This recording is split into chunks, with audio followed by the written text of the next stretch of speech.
Death Valley sits at the northern end of the Mojave Desert, tucked between the Panamint and the Amargosa mountain ranges, and it holds the record for the highest reliably recorded air temperature ever measured on the surface of the Earth. The valley floor drops to 282 feet below sea level at its lowest point. And the combination of that depth, the reflective salt flats at its base, and the surrounding mountains that trap the air and prevent any meaningful circulation, and the almost total absence of vegetation or moisture creates a heat environment that operates on a different scale than most people have any intuitive framework for. Pretty hot. And the Park Service manages the land, and they do their best to keep visitors safe. But the valley is enormous, over 3,000 square miles, and there are corners of it so isolated that a person could be in serious trouble and be essentially invisible to the rest of the world. So on the afternoon of July 23rd, 1996, a woman named Cornelia Meyer paused inside a stone cabin deep in the backcountry of Death Valley and picked up a pen. And the cabin had a guest log, the kind that remote wilderness shelters keep as a record of passing visitors. And she wrote a few lines in German, her name, the names of her family, and where they were headed next. But no one would ever see them again. Crime, conspiracy, cults, serial killers, and murder, all things that I love to consume, and I know you do too, you sick, twisted, beautiful, intellectually minded freak. Today we are talking about a very strange case, one that'll keep you on the edge of your seat. So without further ado, let's unbuckle our seatbelt, go Mach 5 to the highway, slam on the brakes, and bust through the windshield into this mysterious case together.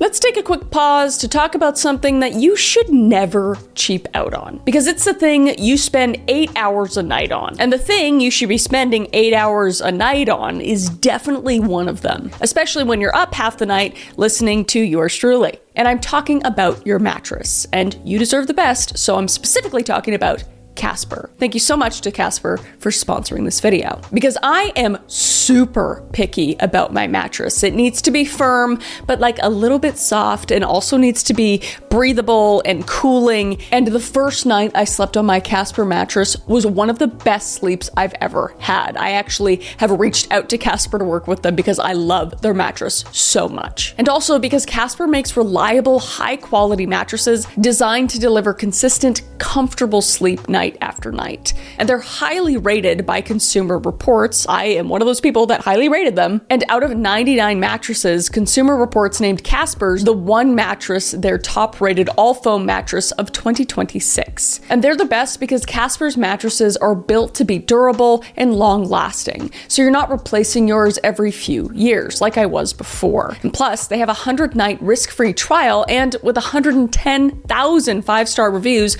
you're going to love it just like I do. My sleep has been significantly better, and sleep is one of the most important things for you, so I cannot recommend Casper mattress enough. And honestly, there's no sponsor of this podcast whose product I use more than Casper. And right now, you can save up to 30% on mattresses and up to 35% on everything else when you go to Casper.com. That's CASPER.com, and save up to 30% on the mattress you deserve. Thank you so much to Casper for sponsoring this video and helping me with a good night's sleep. And let's get back to the video. So Egbert Rimkus was 34 years old in the summer of 1996, and by most accounts, he was the kind of person who approached life with a certain deliberate energy. He worked as an architect in Dresden in the former East Germany, and architecture suits a particular kind of mind, someone comfortable thinking in systems, who can hold a large structure in their head and move through it logically, who trusts planning specifically. But to understand Egbert, you have to understand Dresden in 1996, because the city he lived and worked in was still in the middle of a convulsion that had no real Western equivalent. Because when the Berlin Wall fell in 1989, most of the world watched and celebrated. But for the people who actually lived in East Germany, what followed wasn't quite the liberation it looked like from the outside. And reunification triggered an economic collapse that wiped out millions of jobs almost overnight. And factories closed, credentials became worthless, and the agencies brought in to manage the transition were staffed almost entirely by West Germans operating under West German rules. And many East Germans didn't experience it as freedom, they experienced it as being taken over, basically. And there's actually a German word for the nostalgia that emerged from this period, Ostalgie, a mashup of Ost, meaning east, and Nostalgie. And it would describe something that a lot of people just genuinely felt. So for a professional like Egbert, the impact was specific. In GDR-era architectural training, qualifications, and professional networks became largely obsolete overnight. Building codes, construction standards, licensing requirements, and client structures all changed. And West German firms dominated the new market, and not to mention he had just come through a pretty difficult divorce, the kind that leaves a mark even when it has the right outcome, and was in the middle of a custody dispute over his son, Georg, who was 11 at the time. Now, Georg lived primarily with his mother, Heike Weber, and the formal arrangements around his care were still being resolved. So work was steady, but it was still demanding, and life had a lot of moving parts, and most of them were in motion at once, so there was a lot going on. And his girlfriend, Cornelia Meyer, was 27 years old at this time, 7 years younger than Egbert. And she had a 4-year-old son named Max from a previous relationship. And she and Egbert had been building a life together that involved weaving two separate families into something functional and new. So by the summer of 1996, the four of them were operating as one unit, even if the legal and logistical edges of that unit were still being worked out. So this American road trip, in a sense, was a pressure valve. 3 weeks away from the custody arrangements and the professional obligations and the particular weight of a city still finding its footing in a place that none of them had ever been, and just full of landscapes that looked nothing like Germany, so it was exciting. But for an East German in 1996, America, and specifically the American West, meant something that is difficult to fully translate. Because the fascination ran pretty deep, and it had very specific roots in Dresden itself. Now, Karl May was the best-selling German author of the time, with something approaching 200 million copies of his work sold worldwide.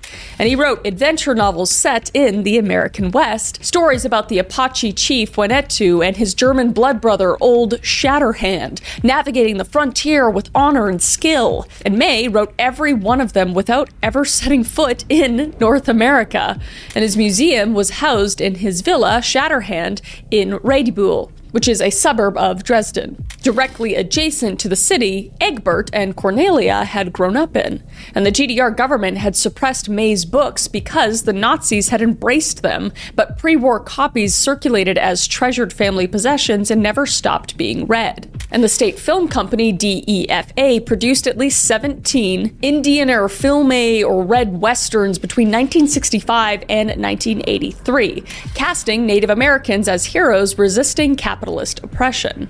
And the most popular, Die Sonne des Groben Bauern, I butchered that, I'm sorry, sold over 9 million tickets in a nation of 17 million people. That's pretty popular. So this subculture of Indian hobbyist clubs flourished across the GDR, with an estimated 40,000 members in hundreds of clubs. And the first Dresden Indian and Cowboy Club, Manitou, one of the oldest, was based in Egbert and Cornelia's own city, with its members building a mock frontier settlement called Stetson City in the woods outside Dresden. These people were LARPing American Western culture. Just like funny to think about. And the Stasi monitored these clubs so obsessively that their declassified files on the hobbyists reportedly fill an entire room from floor to ceiling. So for East Germans, the American West represented everything the GDR was not.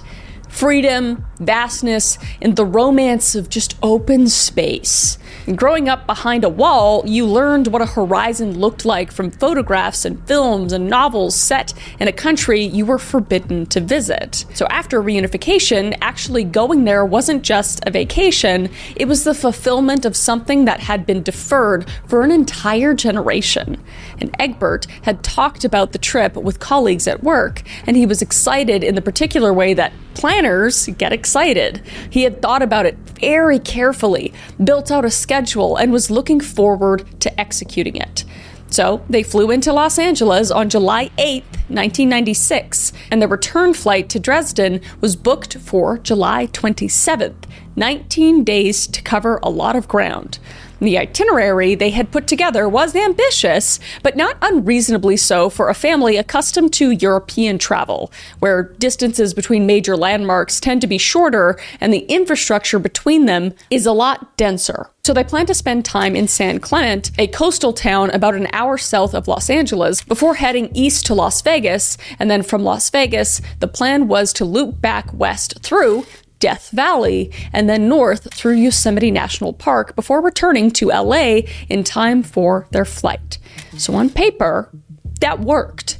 And where it started to come apart was in the details. And the first problem was financial. Because before leaving Germany, Egbert had arranged for his bank in Dresden to wire $1,500 to a Bank of America branch in San Clemente. A fairly standard procedure for international travel at the time. But the transfer was set to the wrong location, so the funds arrived at a Los Angeles branch he had no practical way to access, and he found himself in the United States significantly short of what he had budgeted for. So from Las Vegas on July 21st, staying at the Treasure Island Hotel, he faxed Heike Weber's, Georg's mother, or his ex-partner, requesting that she wire additional funds to cover the shortfall, but she would not respond.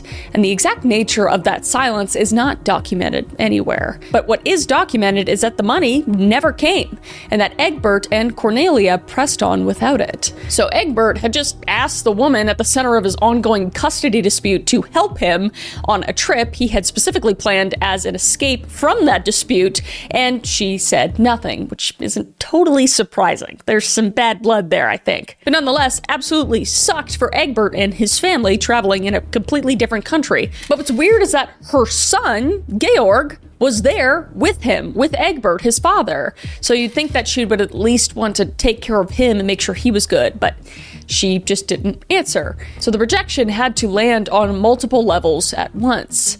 And this matters because of the decisions it shaped later. So when the family arrived at Death Valley and at the Furnace Creek Inn, which is the park's main lodging option, with its reliable amenities and proximity to ranger services, it was beyond their budget. Because at the moment, they were camping and looking for a spot at a higher elevation where the temperatures would be more bearable, because this is literally the hottest place on Earth in the middle of July. And they would do this camp rather than staying close to the park's established infrastructure. So they arrived at Death Valley on July 22nd and stopped at the visitor center. And they picked up guidebooks printed in German, because the park offers materials in several languages for international visitors. And they looked around at some of the main landmarks near the valley floor. And there was no record of them consulting with a park ranger about their plans. And this isn't unusual. Most visitors don't seek out ranger consultations, especially if they think they have a reasonable handle on their itinerary, which, as we know, Egbert, that was just his thing. His thing was planning everything down to the most minute detail. But there is another layer here that is easy to miss. Because Egbert had grown up in a state where official maps were instruments of deliberate deception. Because the GDR cartographic policy, formalized by National Defense Council resolution in 1965, mandated that accurate topographic maps could only be held by the military, the Stasi, and a handful of other state organs. And every other map, the ones ordinary citizens used, were deliberately altered. Like direction and scale were were distorted, and buildings were omitted, and landmarks were displaced by as much as 3 kilometers, and in some cases, entirely fictitious geographic features were inserted. And the purpose was to deny NATO any intelligence value from maps that might fall into Western hands. So the practical effect was that an East German grew up in a world where the map was never the territory, where the official document was always, in some sense, just a giant lie. So what that does to someone's relationship with cartography is complicated, and it might produce healthy skepticism, or it might produce something closer to exhausted acceptance, like a habit of reading maps without the cultural framework to truly interrogate them, if that makes sense. So basically, he had no reason to question the maps in America because this is a completely different place where maps should be accurate, if that makes sense. So Egbert, working from a tourist guidebook map bought at a national park visitor center, had no particular reason to think it was anything other than accurate, because the idea that an American national park map might be inaccurate for mundane reasons like poor production, outdated conditions, a failure to communicate technical difficulty was not a distinction he had the context to make. And the map he had bought would later be described by investigators and researchers as critically inaccurate for the area he was trying to navigate. It showed roads that were in far better condition than they actually were, and it failed to communicate the technical difficulty of certain routes in any meaningful way. And to someone reading it without prior knowledge of the area, it looked like a reasonable set of options. So on July 23rd, rather than retracing their route back out to the main highway, Egbert identified what looked like a more direct path westward through the mountains. And from the valley, the Panamint Range rises steeply to the west, and there are a handful of routes through it, some paved and some not. And the one Egbert chose appeared to cut through the mountains and come out on the other side, saving them significant backtracking time and getting them to cooler elevation camping a lot sooner. And along the way, they stopped at the stone geologist's cabin near Anvil Spring, which was a structure that had stood in the backcountry for decades and is something of a landmark for the relatively small number of people who travel that far into the park. And the cabin has a guest log, and visitors are invited to sign it. So Cornelia stopped and wrote a few lines in German, like we said in the intro, and she would write 4 names, their destination, and she would also write, "We are going through the pass." So a few days would go by, and the family would miss their flight on July 27th back to Dresden. And at first, this would have meant very little to anyone, because international travel in 1996 involved missed connections and change plans with some regularity, and there wasn't really a mechanism at this point that triggered an alert if you missed a flight. And the 4 of them were 2 adults and 2 children, and they had been moving through a foreign country without incident for 3 weeks. So the silence that followed their missed flight was just silence for a while. But back in Germany, family members and colleagues would have begun to notice. There was no postcards, no phone calls, no word at all. But tracing a family moving through the American West in the pre-smartphone era of 1996 was not a simple thing to do. And communication between German authorities and American ones took a lot of time, and the bureaucratic machinery of the International Missing Persons case moved slowly when there was no crime scene and no accident report, and no last known location beyond a country the size of a continent. So Heike Weber, Georg's mother, the woman who had not responded to Egbert's fax from Las Vegas, was now waiting to hear from her son. And she had said nothing when the money was requested, and now she waited, along with everyone else, as the silence stretched from days into weeks. And by September, so from July to September, Dollar Rent-A-Car had finally reported the Plymouth Voyager to the Los Angeles Police Department as stolen. That was the car that they had rented to travel across the states, because the family had checked it out on July 8th and never returned it, and had gone completely dark. So Interpol issued an alert on the family, so the machinery was finally moving, but it had nothing to really work with. 4 people had entered the United States, rented a car, and basically just vanished. And where they had gone and why, and whether they had chosen to vanish or had something else entirely happened to them, was not completely clear. But it was a routine helicopter patrol that broke that silence. And in late October of 1996, a park ranger was conducting an aerial survey of a remote section of Death Valley, just one of the regular flyovers the Park Service ran to look for illicit drug manufacturing operations, which had become a persistent problem in the more inaccessible corners of the Mojave during that era. And he was covering a stretch of backcountry when something caught his eye below. It was a vehicle sitting in a dry wash far from the road. So he brought the helicopter lower, and the dust that had accumulated on the van was not the light coating of a vehicle that had just been parked for a few hours. It was thick, an undisturbed layer of something that had been sitting in the same spot for a very long time. And 3 tires were flat, and the rims were visibly damaged, bent and scraped in a way that suggested the vehicle had been driven for some distance after the tires had already failed. And there were no footprints that he could see in the area, and there was no campfire remnants, and there was no indication that anyone was nearby or had been nearby recently. So the ranger landed and ran the plates. And he would see that Dollar Rent-A-Car reported stolen by LAPD in September. So he cross-referenced the rental records, and Egbert Rimkus and Cornelia Meyer, who were German nationals, were active on Interpol alert. So the vehicle had been found, but the family was nowhere to be seen. So the search that followed was large by any standard. Over 200 search and rescue personnel were deployed to the area over 5 days. And at any given moment, roughly 45 of them were on the ground, working through terrain that was miserable to move through, even in late October. And 8 horses were brought in to cover ground that was difficult on foot. And 4 helicopters ran continuous aerial sweeps. And the total cost came in somewhere above $80,000 at the time, which is a lot of money. But they would find almost nothing. The most significant item recovered was a single beer bottle approximately a mile from the van. Beyond that, the search teams came up essentially empty.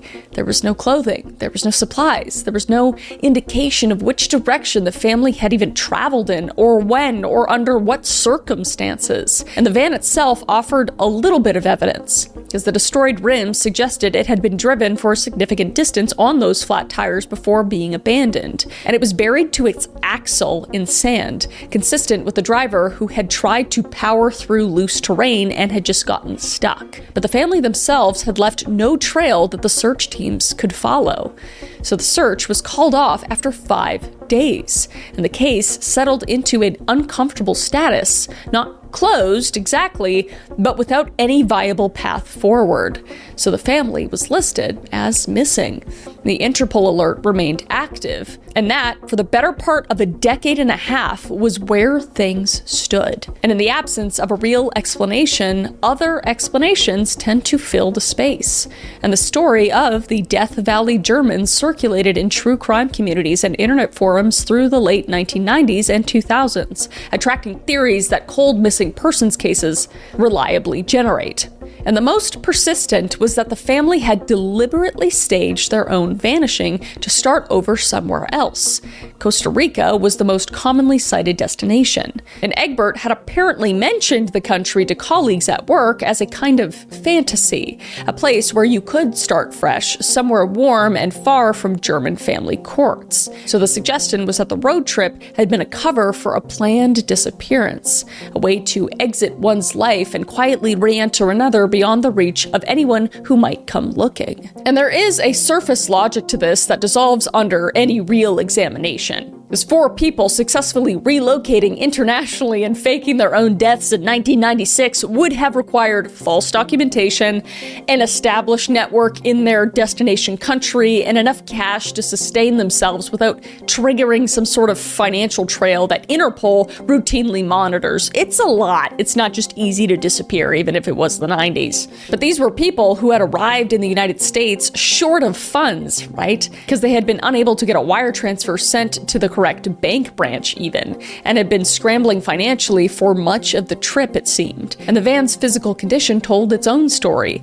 Rims ground down from miles of driving on flat tires, an axle buried in the sand. That kind of evidence just doesn't really seem staged, you know? And the other theories that circulated were less grounded even still, because there was the proximity to Barker Ranch, where Charles Manson and members of his family had been arrested in 1969, located within the Panamint Range, which led some to propose that the family had encountered desert cultists, but this required just completely ignoring the fact that Manson's case was 25 years old and the ranch had no active occupants at this point. And then there's the government conspiracy angle, suggesting the family had stumbled onto a military secret, circulated without ever cohering into anything that actually engaged with what the evidence at the van site was telling investigators.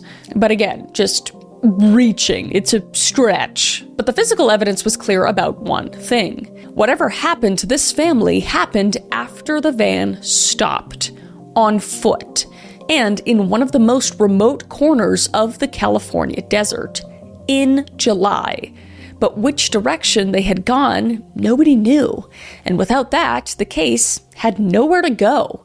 And it might have stayed exactly where it was indefinitely if it had not been for Tom Mahood. Let's take a quick pause to talk about something I have been guilty of. And if you're anything like me, I know you have been too. And that is putting off my dentist appointment, my doctor's appointment, my dermatologist appointment, my therapy appointment, all the appointments. But luckily, what helped me was ZocDoc. Thank you to ZocDoc for sponsoring this video. Now, ZocDoc is a free app and website that helps you find and book high-quality in-network doctors so you can find someone you actually love. And we're talking more than 150,000 providers across all 50 states and 200 plus specialties, from dermatology, dentistry, primary care, you name it. And you can read thousands of verified patient reviews, see real-time availability, and click to book instantly. And you don't need to play phone tag back and forth with the doctors, because most appointments happen within 24 to 72 hours. And often you can get same-day appointments. I have, and it's awesome. So please stop putting off those doctor's appointments and go to ZocDoc.com/CCCM to find and instantly book a doctor you love today. That's ZocDoc.com/CCCM. That's ZocDoc.com/CCCM. Thank you so much to ZocDoc for sponsoring the video and making sure I stay on top of my health. And let's get back to the video. Now, Mahood was not a law enforcement officer. He wasn't a park ranger, and he wasn't a professional investigator of any kind, really, just a guy. But he was actually a software engineer and a volunteer member of the Riverside Mountie Rescue Unit, based out of the Palm Springs area, who had spent years helping search for missing hikers and lost tourists in the desert ranges of Southern California. So he had some experience. And he first encountered the Death Valley German story in the summer of 2008, browsing desert forums online. And he would come across a report in a mountain rescue newsletter, and he would note it, and he would move on. And he later described being quickly diverted by more piano-playing cats. Those were the days. 2008, man. Simpler times. But that case would stay with him. And in early 2009, he joined the RMRU as a formal member. And in September of that year, he attended a search and rescue tracking course in Ridgecrest and was put in contact with Debbie Brittenstein, a member of the China Lake Mountain Rescue Group who had been on the original 1996 search and had kept extensive documentation ever since. And he spent nearly 4 hours with a private investigator named Emmett Harder, who had worked the case independently and handed over a lengthy report.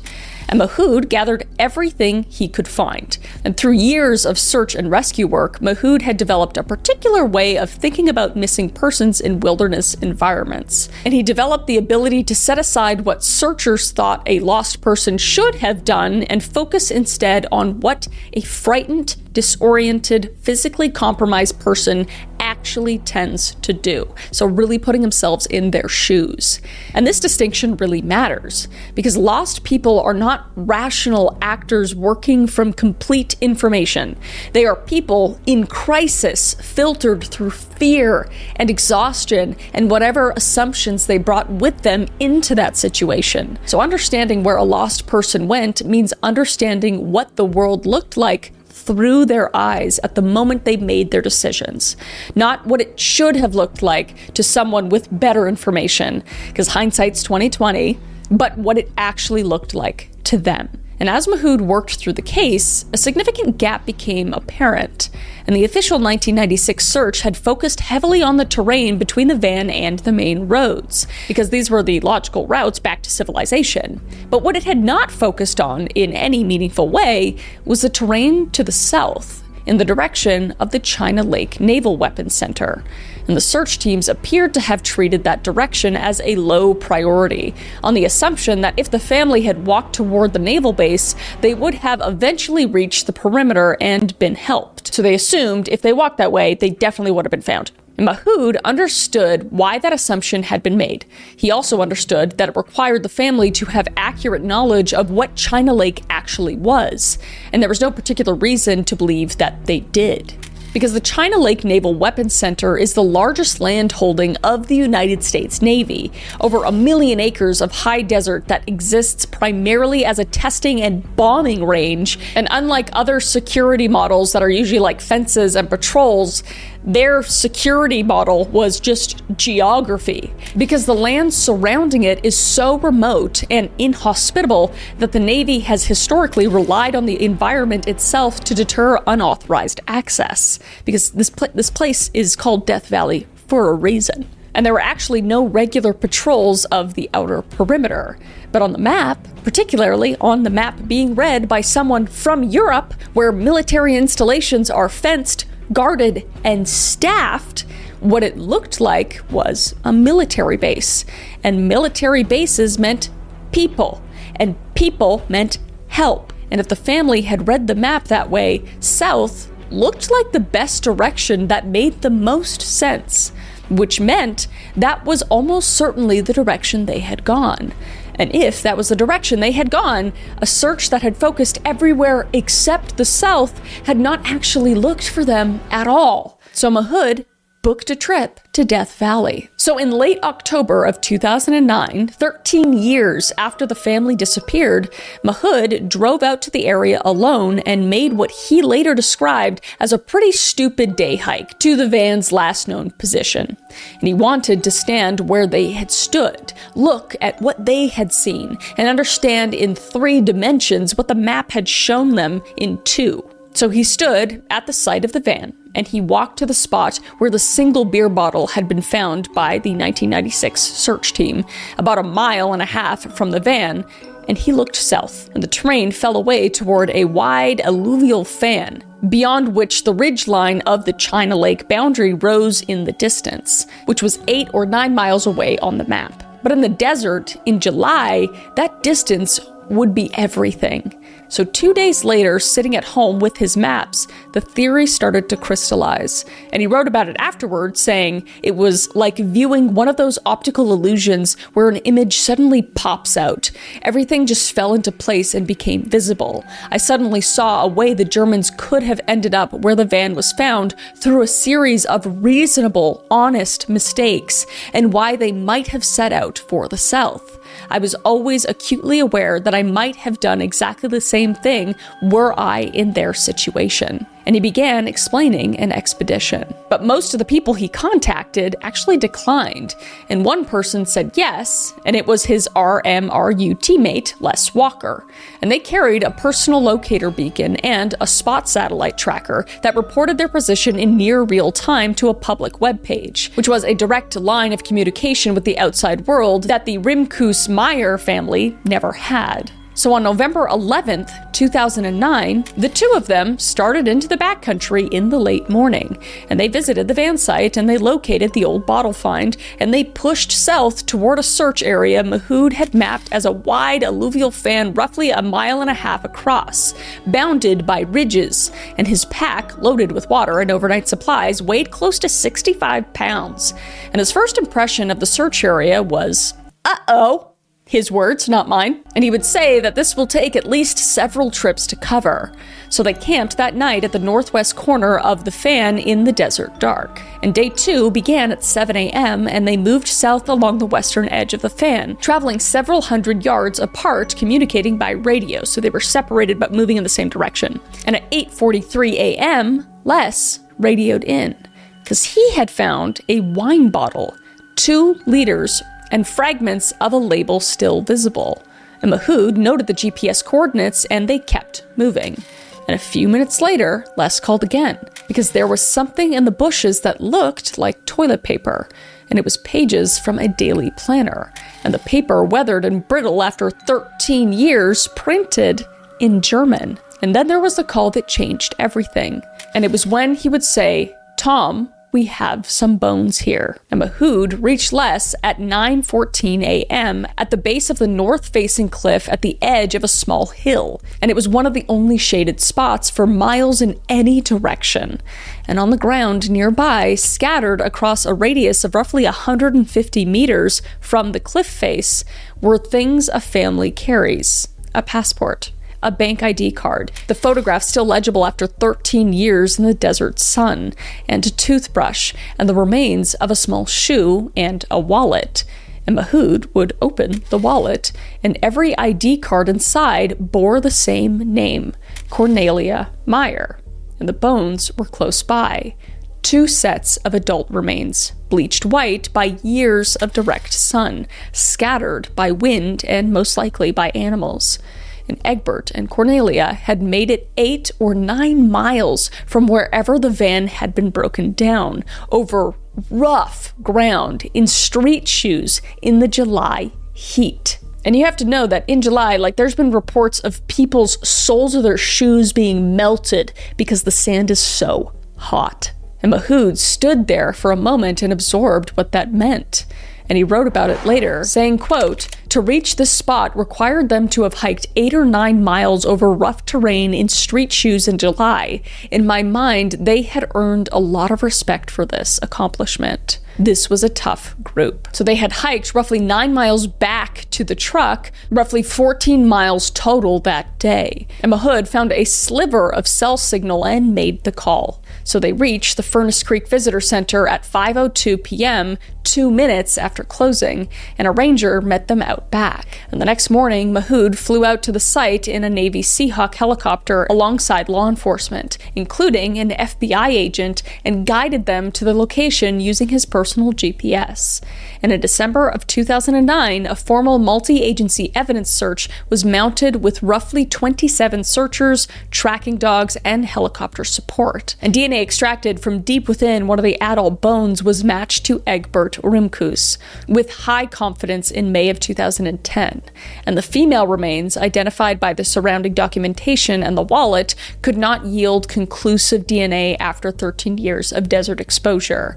But we can safely assume that that was Cornelia. So the families were contacted in Dresden. And Heike Weber, Georg's mother, the woman who had not responded to the fax from Las Vegas, learned that her son was deceased. Whatever she had allowed herself to believe in the years of silence, or refused to believe, she now had the answer. And Georg Rimkus, 11 years old in July of 1996, had walked into the desert with his father and had not come back. And remains consistent with children were found in the same general area where the adults had been located, because the years of summer heat cycles in Death Valley had degraded the children's remains to a degree that made positive DNA identification impossible with the technology and samples available at the time.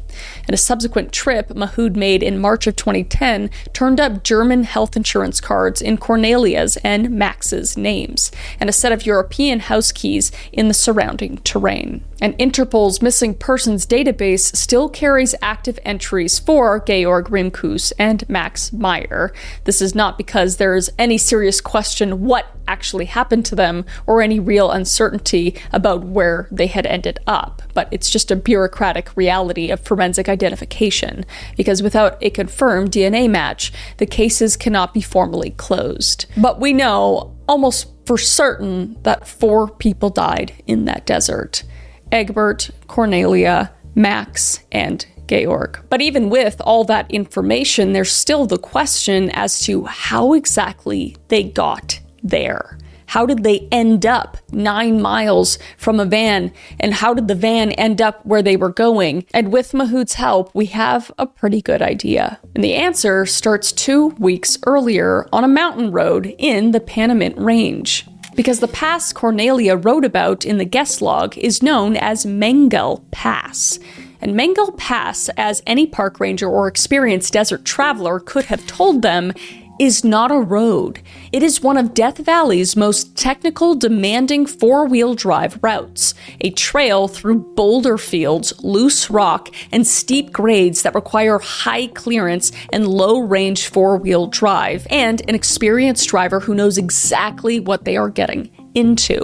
And the trail, climbing toward it from the valley side, earns its difficult rating through sheer accumulated hostility. And the surface is a mixture of loose rock, embedded boulders, deep ruts, and sections of exposed bedrock where the trail narrows to a width that requires precise tire placement. And the grade in certain sections is steep enough that a vehicle without low-range four-wheel drive and meaningful ground clearance will simply lose traction and stop, or begin sliding backward.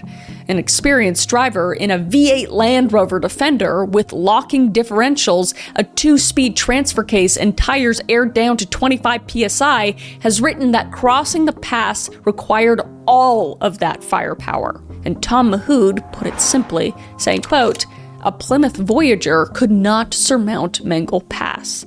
The vehicle had 5.3 inches of ground clearance, highway tires, a front-wheel drive automatic transmission, and no traction control," unquote. But the map showed a line through the mountains, and a line through the mountains looked like a way through. So Egbert made that choice, and the family made a significant distance up toward the pass before the terrain defeated them. And at some point, Egbert would have felt the vehicle grounding out on the rocks, and would hear the undercarriage scraping, and felt the front wheels spinning without purchase on the loose surface. And at some point, the calculus would have become very clear. The pass was not happening, so they turned around. And on the way back, the map presented what looked like an alternative, because Anvil Canyon Road branched off from the route they had driven in on and appeared to offer a more direct path back toward the valley, a shortcut that would save them from retracing the full length of the trail they had already driven on, which was very rough, as we now know. All right, let's take a quick pause to talk about something I am genuinely obsessed with, and you guys know this if you've been listening to my podcast for basically any amount of time, and those are Lola blankets. I actually have a Lola blanket in every room of my house, if not more than one, and everybody in the house loves them, from my husband to my 7 dogs and 4 cats. There's always somebody using one. And when I have company come over, they always ask where I got my Lola blankets. And since I got tired of my animals always using my Lola blankets, luckily, Lola created a whole collection just for pets. And the Lola pet bed has that same signature ultra soft faux fur, plus an orthopedic foam base that supports their joints. My dogs love these beds. I cannot say that enough. Usually I have an issue with them like wandering around the house, but they are glued to their beds at all times. It's awesome because it's plush, it holds its shape, and it regulates temperature year round. And the cover is removable and machine washable, so that's always great. And it's also shed free and double stitched, so it's built to last. So my dogs now have their own Lolas, and I finally got mine back. So it's really just a win-win. And obviously, as you guys know, the blanket itself is crafted with luxury faux fur, signature 4-way stretch, double hemmed so it doesn't pill or shed. And I've had mine now for well over a year and it still looks brand new. And they have over 20,000 5-star reviews. There's a reason it's called the world's #1 blanket. So for a limited time, our listeners can get 40% off select Lola blanket products with the code CCCM at checkout. Just head to lolablankets.com and use code CCCM to get 40% off your order. And after you purchase, they'll ask where you heard about them, and please support the show and let them know that I sent you. But you deserve to wrap yourself and your pets in luxury with Lola blankets. Thank you so much to Lola Blankets for sponsoring the video and supporting the channel, and let's get back to it. Now, Anvil Canyon takes its name from a group of Mormon pioneers who spent the better part of 2 months wandering the area in the 19th century, searching for a gold deposit that someone had supposedly located there on a previous expedition. But they found nothing. And when they finally gave up and left, they threw the heavy iron anvil they had hauled all the way in behind them, unwilling to carry it back through the terrain that had already cost them so much. So the road that had once cut through the canyon had been functionally closed to vehicle traffic for years before the family arrived. And it was named Anvil because these Mormons had no desire to carry any weight back because of how horrible the terrain was. So it was just a recipe for disaster. But nowhere on the map did it say any of this. But the surface had deteriorated to the point where it was no longer a road in any meaningful sense. It was a dry wash in some sections and a boulder field in other. And throughout its length, it was the kind of surface that punished any vehicle that did not have the ground clearance and suspension to absorb what it was throwing at them. And the minivan was already damaged from the attempt at Mangle Pass, and its tires, as we know, were the standard all-season highway tires that come on rental vehicles with no reinforcement against the sharp volcanic rock that lines the canyon floor. So making what seemed like the reasonable choice to Egbert, he would turn onto Anvil Canyon Road and would just keep driving. And the sand is what did it most likely. Because canyon washes in that part of Death Valley accumulate deep deposits of fine sand between the rock sections, and a two-wheel drive vehicle that hits a sand patch at low speed will often sink into it and stop. And the instinctive response is to give it more gas, to get out of the sand, to try to power through the loose surface before momentum dies. And in a front-wheel drive minivan with all its weight over the wrong axle, what that more likely produced was spinning and spray, and a surge forward just far enough to hit something solid underneath. So the first tire would go, and then the second tire would pop. And by the time the third popped, the vehicle had been driven for approximately 2 more miles on just rims, grinding through rock and sand, the metal just eating into the canyon floor with every single yard. And 2 miles on 3 flat tires is not carelessness, it is the decision of someone who understood at some level that stopping was the worst case scenario. That as long as the vehicle kept moving, they were getting closer to something, even if what they were getting closer to was unclear. And eventually, even that calculation would break down. And the van ground to a halt, buried to its axle in sand, and the rims destroyed beyond any hope of being driven any further, in a section of Anvil Canyon that had seen essentially no vehicle traffic in years. The engine may have still run at that point, and the family was physically unharmed as far as we know at that point, but they were now stranded in one of the most remote locations in the continental United States of America, in the middle of July, with temperatures above 120 degrees Fahrenheit and climbing, with whatever water they had in the vehicle and no way to call anyone. And what Egbert did next was take out his map and try to think through their options. So from where the van sat, there were 3 plausible directions to move in, and each had a logic visible from looking at the map. The first option was to head east, back toward the main valley and Badwater Road, the paved highway that carries regular tourist traffic. But the problem was the distance, because Badwater Road was approximately 17 miles away, and in normal conditions that would represent a long but manageable hike.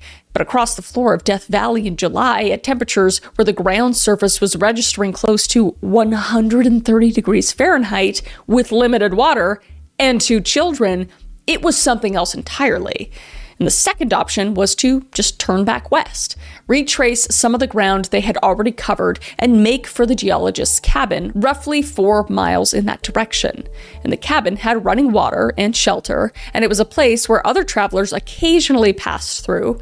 And 4 miles was manageable even in significant heat, and the water at the cabin would have bought them time to wait. But the downside was just uncertainty, because there was no way to know how long it might be before another person came through. So the third option was to head south, toward the perimeter of China Lake Naval Weapons Center, which appeared on the distance on the map of around 8 to 9 miles. And to Egbert, a military installation meant a perimeter. A perimeter meant people. And in his experience, in anyone's experience in Central Europe, that was simply what military bases were, as we went over. And he had no way of knowing what we now know, that the base's security wasn't fences and guards, it was just desert. But 9 miles felt doable, and the military felt like safety, so he chose south. And from a distance of nearly 30 years now, to look at the options Egbert had and see clearly that the cabin was the right choice, only 4 miles and running water, a place where people occasionally passed, the logic of staying close to a known resource and waiting is obvious when you are examining it in a comfortable room with complete information, and without a 4-year-old and an 11-year-old and a frightened partner and the weight of the responsibility for all of it in 120-degree heat. But heat does things to cognition, right? And sustained exposure to extreme temperatures degrades decision-making in measurable ways. Reaction time slows, risk assessment becomes impaired, and the ability to hold multiple variables in mind simultaneously just diminishes. So by the time Egbert was standing next to this disabled van trying to decide which direction to walk, he was almost certainly already dehydrated and already running on heat-stressed physiology and already operating under conditions that made clear thinking considerably harder than it would normally be. Because we know he was a planner, a person who trusted systems and defaulted to structure when things got difficult. And the map said there was a military installation 9 miles south. And his experience said military installations meant people. And his training as a problem solver said that people meant help. So he made the decision that his available information and his experience and his current state of mind produced. Then the family walked south, as we know, into the desert, away from the cabin and away from water, into a terrain that had no interest whatsoever in meeting them halfway. And we know from what Mahood found that they made it 8 or 9 miles, and we know they made it to the base of a shaded north-facing cliff, one of the only patches of shade for miles, and we know they still had their documents and their wallets and Cornelia's daily planner, and they were organized enough and determined enough to carry those things that far. And then the desert and the distance and the heat and the absence of water finished what the blown tires had started. And there are things about their final hours that will never be known with any sort of precision. And nobody knows exactly when they left the van or whether they spent a night or two trying to wait it out at first. And nobody knows how much water they had when they started walking, or how they divided it up, or what point it ran out. But what we know is that children do dehydrate faster than adults, and they have less physiological reserve and no ability to moderate their own distress or push through discomfort the way a determined adult can. And Max was only 4 years old. He was only 4. So whatever Egbert and Cornelia were able to do in those final miles, the outcome for a 4-year-old in those conditions without water was not one they could have altered at all. And Georg was 11, old enough to understand that things were wrong, and old enough to feel the weight of the fear, but not old enough for that understanding to make any physical difference. So by the time the children were gone, the parents were themselves too far gone to change direction, even if a change had still been possible. And this is the part of this horrible case that resists any kind of narrative tidiness or real conclusion. It is just simply what happened to 4 innocent people in a very hot place when the distance between where they were and where they needed to be turned out to be greater than what they had left to cover it with. And I mean, hindsight's 2020, we can look back and say, why didn't they do this or why didn't they do that? But really putting yourself in their shoes, they made reasonable decisions. Egbert made reasonable decisions, and I think that's what's so scary about it. But luckily, changes were made after this. And since 1996, Death Valley National Park has made specific measurable changes to the way it communicates risk to backcountry visitors. Changes that address precisely the failure points in this case. And between 2020 and 2021, the park installed 31 new entrance signs at backcountry road access points across the park. And in 1996, many of the junctions that the Rimkus Meyer family passed through were completely unmarked. marked. So the park now publishes explicit guidance that reads like a direct response to what happened to Egbert and his family. Don't rely on maps alone. If your vehicle breaks down, stay with it and mark it visibly for aircraft. Most rental car agreements prohibit driving on unpaved roads, and multilingual heat warning signs now appear at popular locations alongside advisories that medical helicopter evacuation becomes impossible when air temperatures exceed 115 degrees Fahrenheit, because the air is too thin to support rotor lift. And a daily road conditions report goes out each morning to every park contact point. And there is now a dedicated page for real-time Death Valley road conditions, and the park recommends that backcountry travelers carry satellite communication devices, which is technology that did not exist in any accessible form in 1996. So whether any of these changes are sufficient is a completely different question, because every year someone still underestimates something, and the death toll accumulates slowly, 1 or 2 or 3 at a time, in incidents that follow patterns that have by now become familiar. And what the Park Service cannot fully solve is the problem that got the Rimkus and Meyer family killed, which was the gap between what map shows and what the terrain actually is, combined with the visitor who has no framework for knowing the difference. Now, what makes this case so difficult is the structure of what happened to them. The way the story is built from just a sequence of individual decisions, each one understandable on its own terms, that accumulated into an outcome none of them could have foreseen from any single point along the way. With the wire transfer that went to the wrong bank, just a mundane bureaucratic error, and the ex-wife who didn't respond to a fax, just the ordinary friction of difficult separation, and not speaking to a ranger is just what most tourists do. And the decision to cut through the mountains rather than backtrack was a decision any time-conscious traveler might make when a map shows a viable alternative. And turning onto Anvil Canyon Road followed from being turned back at the pass. And accelerating through the sand was just instinctive, and continuing on flat tires was the decision of someone who understood that stopping in that location was worse than the damage being done.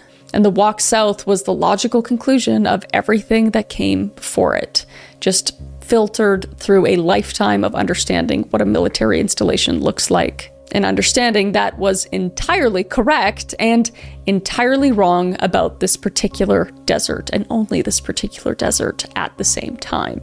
But there is no point where Egbert Rimkus did something that a reasonable person could not understand.